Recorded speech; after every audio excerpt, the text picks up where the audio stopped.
জয় শ্রী মহাকাল। তো আমরা দীঘা মানে জগন্নাথ মন্দির দর্শন করতে ছিলাম, মানে একটা গাড়ি ঢুকে গেছিল, তো মানে একটু ঢুকে দিয়েছে ভাই, এখানটা একটু বেঁকে গেছে, একটু ক্র্যাশ হয়ে গেছে।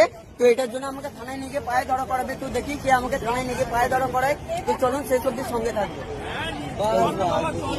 এই গাড়িটা কোথায় ক্র্যাশ করেছে হয়তো বুঝতে পারছো না, এখানটা একটু ক্র্যাশ পড়ে গেছে,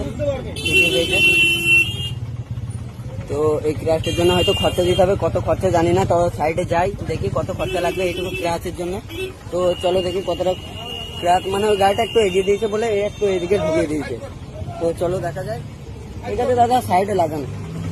তো বলুন ক্যামেরার সামনে। বললাম কপালটা খারাপ ছিল দণ্ডি কাটার না, কি বলেন কপালে ছিল না দণ্ডি কাটার?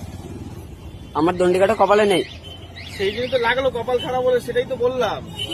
ঠিক আছে ঠিক আছে, আপনার ক্র্যাশ হয়েছে। আচ্ছা দেখুন এই জায়গাটা আর এই জায়গাটা ক্র্যাশ হচ্ছে, ঠিক আছে আপনি থানায় চলুন। ঠিক আছে, আমি ক্যামেরা দেখাবো না, ঠিক আছে খরচা দেবো না, আপনি থানায় নিয়ে চলুন। আপনি তো বললেন যে খরচা না দিলে থানায় চল, ঠিক আছে খরচা দেবো না, আপনি থানায় চলুন। তো একটু ঢুকে দিয়েছে, তো ভাই একটা গাড়ি ঢুকে গেছিল, মানে হালকা ক্র্যাশ হয়েছে। ঠিক আছে স্যার, চলুন চলুন চলুন। আপনি চালাবেন কেন? তাহলে আমার গাড়িটা ভাই চালা, ভাই ওই গাড়িটা তুই চালা, যা ওই গাড়িটা, আমার গাড়ি চাবি দেয় তাহলে যা।